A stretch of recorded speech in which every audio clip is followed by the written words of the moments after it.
Hello students, welcome to my channel.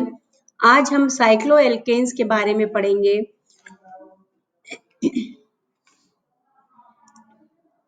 Cycloalkenes क्या होते हैं? साइक्लोएल्केन्स में कार्बन परमाणुओं की बंध श्रृंखला एकल बंध द्वारा जुड़ी रहती है। इनका व्यवहार एलिफेटिक यौगिकों की भांति ही होता है, इसलिए इन्हें एलिसाइक्लिक यौगिक भी कहा जाता है। इनका सामान्य सूत्र CnH2n होता है तथा यह एल्कीन के समावयवी होते हैं। इनकी रिंग्स की साइज अलग अलग हो सकती है, 3 कार्बन की हो सकती है, 4 की हो सकती है, 5 की हो सकती है और 6 कार्बन की भी हो सकती है। तो हम कह सकते हैं 3 कार्बन से साइक्लोएल्केन शुरू होकर 4, 5, 6 तक के भी आगे भी हो सकते हैं। ये संतृप्त होते हैं। Cycloalkanes are saturated since all carbon atoms that makes up the ring are single bonded to each other.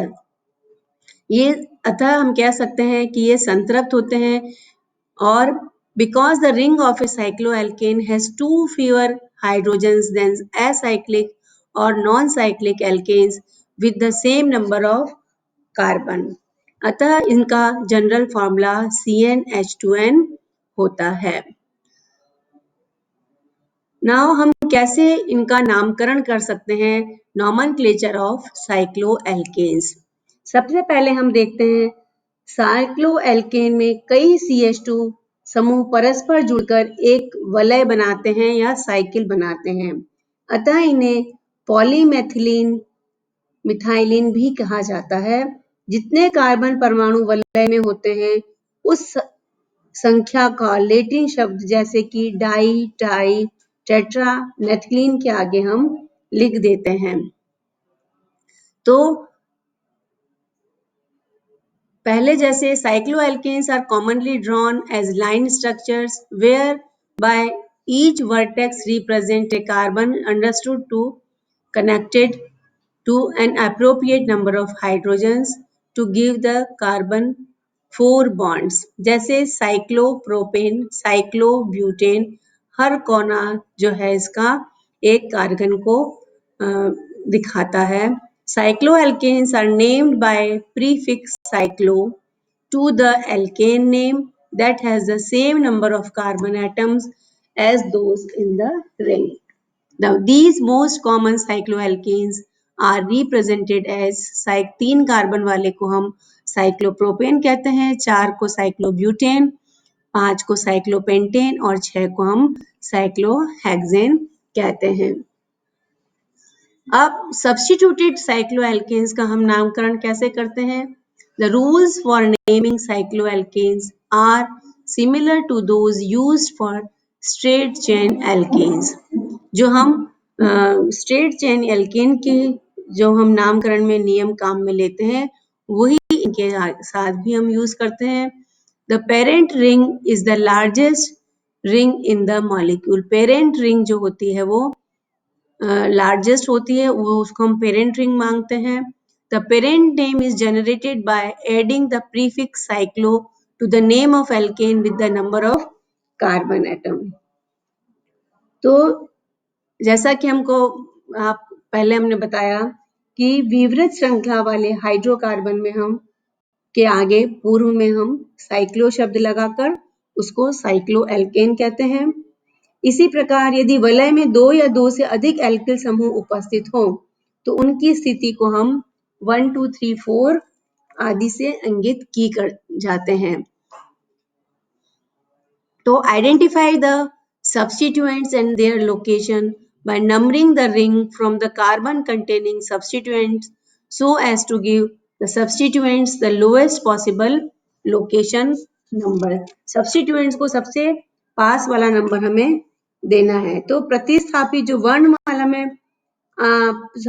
वर्णमाला के क्रम में सबसे पहले आता है उसको हम कम संख्या देते हैं, जैसे कि एथेन है, इथाइल है और मिथाइल है। तो इथाइल पहले आता है तो उसको ई वर्णमाला में ई पहले आता है अल्फाबेट के अनुसार, उसको हम 1 नंबर देंगे और एम को मिथाइल को 2 नंबर देंगे।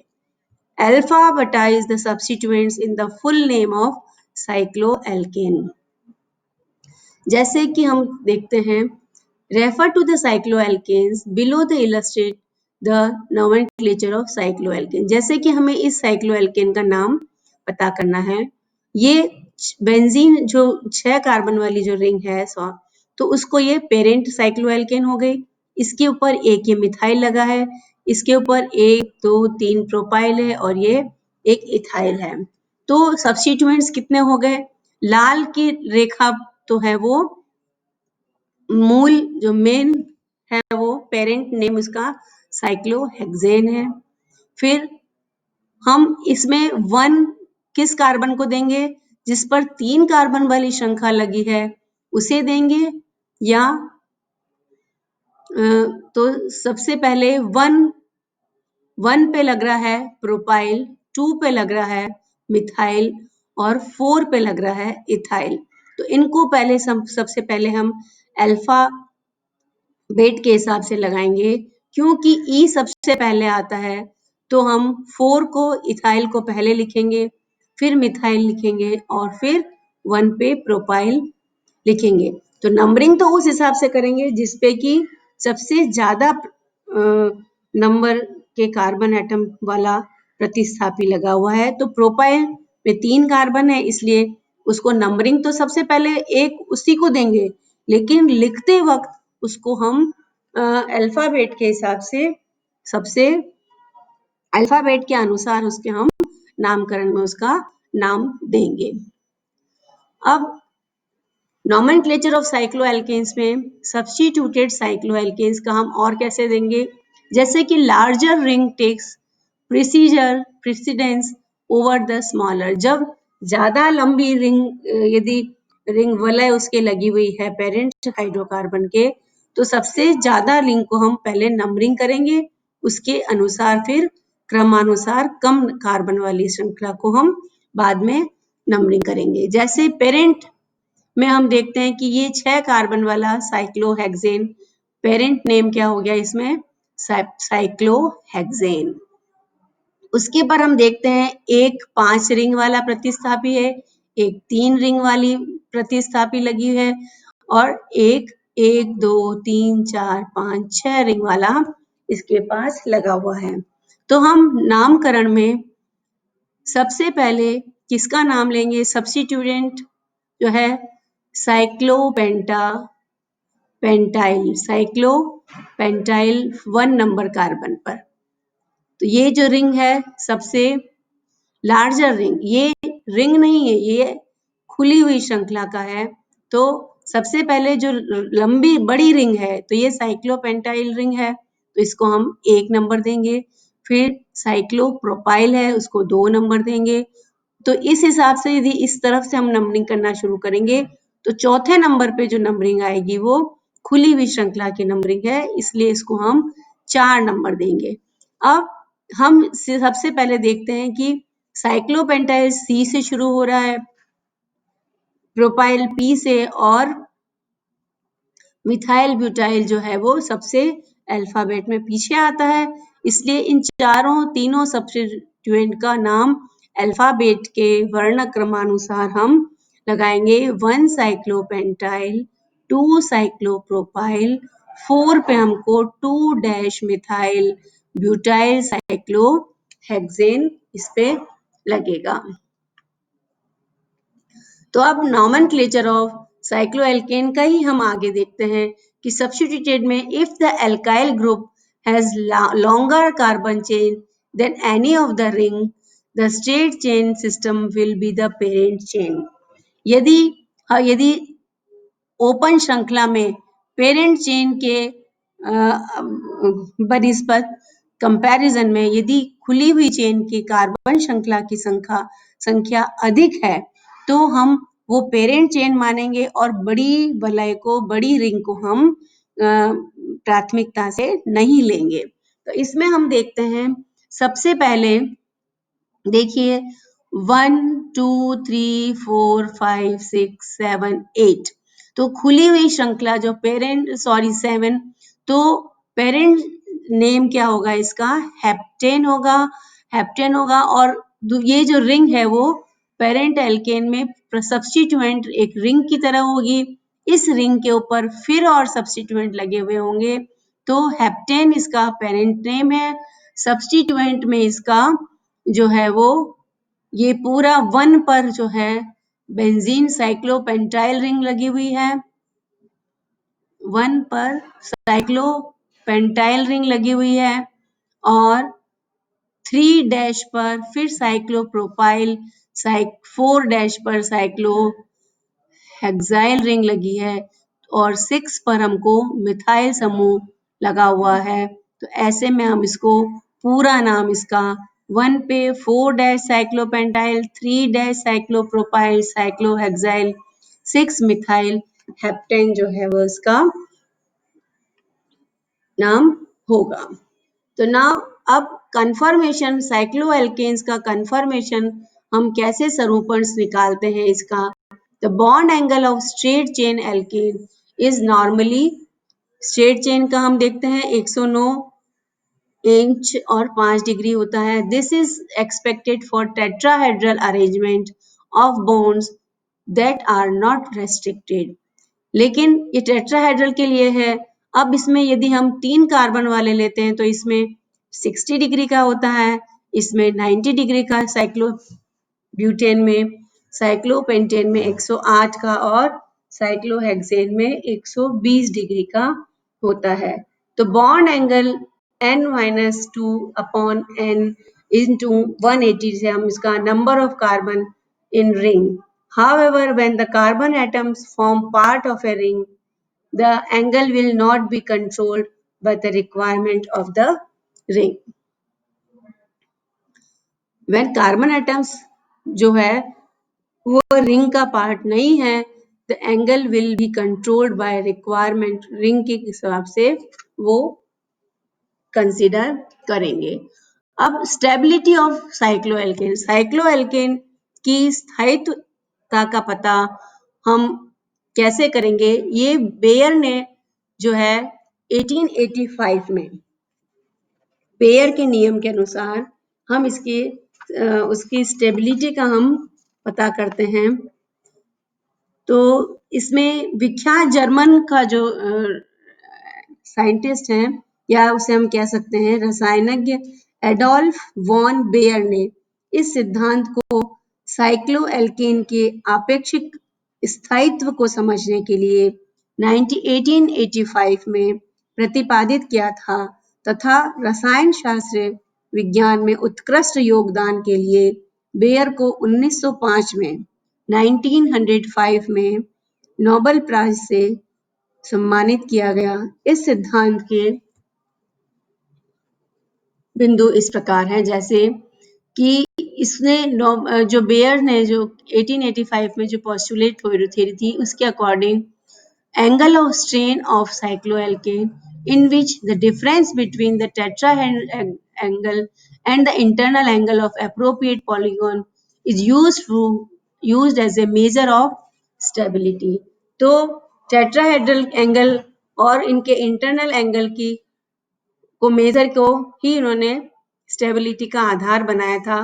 The deviation of bond angle from tetrahedral angle cause the molecule to be strained and hence unstable compared with the molecule with tetrahedral bond angles.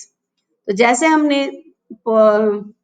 Cyclopropane, cyclobutane, cyclopentane और तो internal angle में हम देखते हैं कि 60 का है, तो इसके अकॉर्डिंग हमने इसका कैलकुलेशन किया है। तो इसको हम कैसे कैलकुलेट करते हैं कि बंध कोण इनमें इतने इतने का होता है।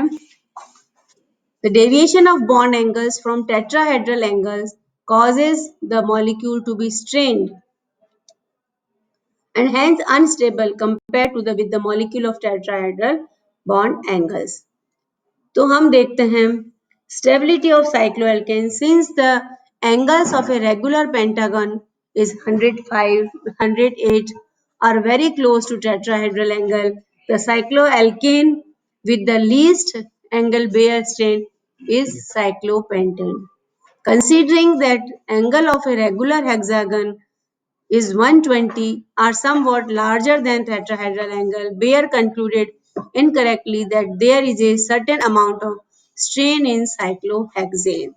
क्योंकि 109 डिग्री से बहुत अधिक है, अतः बेयर ने ये कंक्लूड किया कि यह अस्थायी होगा। और आगे हम देखते हैं, further he suggested that one proceeds to cyclopentane, cyclooctane, etc., the deviation of the bond angles become progressively larger and the molecule would become progressively more strained. जैसे जैसे बॉन्ड एंगल बंद कोण बढ़ता जाता है उसकी स्टेबिलिटी अनस्टेबिलिटी की तरफ वो बढ़ते जाते हैं और वो जैसे जैसे ज्यादा होते हैं वो अनस्टेबल होते जाते हैं। तो हम देखते हैं कि कैसे Baeyer's theory versus experimental facts हैं। Heats of combustion can often furnish valuable information on the relative stability. तो हम कंबशन दहन ऊर्जा से हम पता कर सकते हैं काफी हद तक कि किसकी स्टेबिलिटी कितनी ज्यादा है। तो यदि रिंग साइज 3 है तो उसकी हीट ऑफ कंबशन जो है दहन ऊर्जा 166.6 कैलोरी है। जैसे जैसे 4, 5, 6 तक हम आते हैं तो देखते हैं कि इसकी हीट ऑफ कंबशन 157.4 हो जाती है। जैसे 6 पर आते आते कम हो जाती है और फिर 7 पे जाते हैं, फिर बढ़नी शुरू हो जाती है, 10 तक फिर कम होती है। तो heat of combustion for an open chain alkane as per CH2 is 157 तो हर CH2 मॉलिक्यूल के लिए जो ओपन चेन एल्केन है उसके लिए दहन ऊर्जा या जिसे हम कह सकते हैं हीट ऑफ कंबशन जो है वो 157.4 kilo calorie per mole. Apparently, cyclohexanes are just as stable as straight chain alkanes. तो हम कह सकते हैं कि साइक्लोहेक्सेन के बाद उसकी स्टेबिलिटी क्योंकि कंबशन ऊर्जा बढ़ती जाती है तो बढ़ना शुरू हो जाती है तो ये साइक्लो एल्केन्स साइक्लोहेक्सेन जो है उस स्ट्रेट चेन की जगह स्टेबल है। तो when the heats of combustion of other larger ring cycloalkanes is considered a clearer picture। तो जैसे हम देखते हैं Baeyer strain theory appears to apply on cycloalkanes from 3 carbon cyclopropane to cyclopentane but fails for larger ring। तो हम देखते हैं कि जैसे जैसे इधर हम देखते हैं स्ट्रेन पर कार्बन एटम और ये जो है रिंग साइज। तो रिंग साइज जैसे जैसे बढ़ती जाती है हीट ऑफ कंबशन पर CH2 मॉलिक्यूल। तो जैसे जैसे रिंग साइज बढ़ती जाती है हीट ऑफ कंबशन कम होता जाता है और स्ट्रेन एंगल जो है वो बढ़ता जाता है। तो हायर रिंग स्ट्रक्चर के लिए साइक्लिक जो है वो स्ट्रक्चर पॉसिबल नहीं है। आज की इस वीडियो में हम यहीं तक पढ़ेंगे। नेक्स्ट वीडियो पार्ट 2 में हम आगे इसके बारे में देखेंगे। थैंक यू, धन्यवाद।